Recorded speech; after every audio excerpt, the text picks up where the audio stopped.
Hey guys, it's Cole Watkins with the Bridge Group, and it is time for our monthly market update. All right, so let's get right into it. Remember, we're talking about October year over year, right? So we're always going to be a month in the past, looking at that entire month and how it performed. It's going to give us a little indication of what is to come.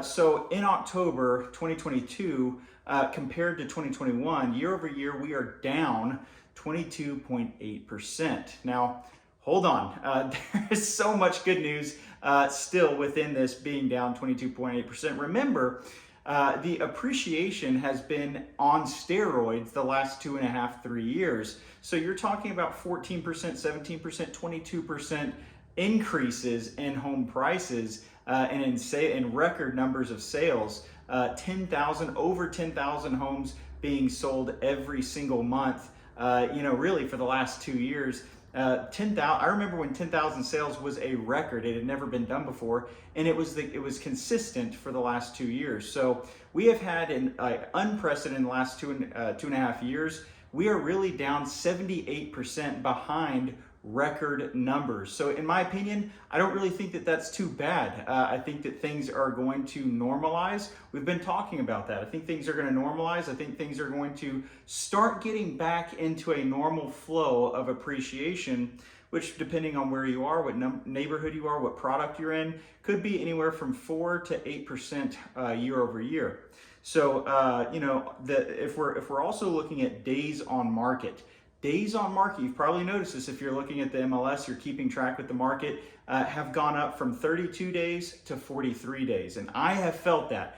Our sellers have felt that. Beautiful properties, wonderful properties, very well staged and well kept properties, almost brand new properties have been sitting a lot longer. Whereas in the last, 18 months, if it was 18 months ago, we would have listed that property, bidding war, people would have fought over it, paid 15 grand over asking, and it would have been done. There's a reason why that is changing, and in my opinion, it has to do with the months of inventory. So let's get to that. 2.8 months of inventory. That's up from 1.8 months of inventory last year, and it is the highest since July of 2020. So like I said, July of 2020 and on, we have had really, really low months of inventory, sub 2 months of inventory. Now we're at 2.8, and I think that it's going to hover around there just because of the holidays. It might even go down just a little bit. National average has gone down just a little bit, and that's typically true of the holidays. We're going to start getting into more of a normal cycle of real estate again coming up in the next 6 months. But 2.8 months of inventory, sellers, don't panic. Anything under 4.5, 5, I really think is still a seller's market. So even though the days on market are going up, and even though the months of inventory is going up, it is still very much a seller's market. Buyers have a little bit more to choose from, but not a lot. We're still under 3 months of inventory. And then lastly, here's the kicker with all of this. This is for buyers as well. If you're looking at the average price point, the average price point went up 7.2%. The average price point is $403,000. What does that tell me? It tells me, yes, more inventory is coming to market. Yes, the months of inventory are going up. Buyers have more to choose from. However, properties are still appreciating. Prices are still going up. So, there's the caveat whenever we're talking about, 6.5%, 7% interest rates. And we have a lot of buyers right now that are saying, well, I'm just going to hold off and wait till interest rates go down.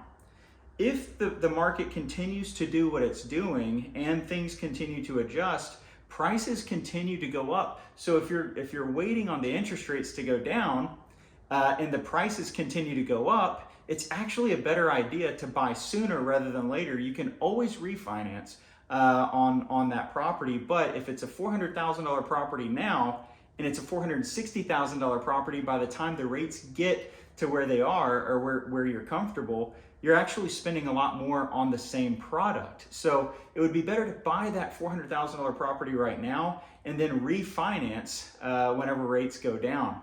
That's just my opinion. That's what I'm personally doing on some of the investment properties that Kelly and I are purchasing. and that would be my advice. So sellers, what does this mean for you?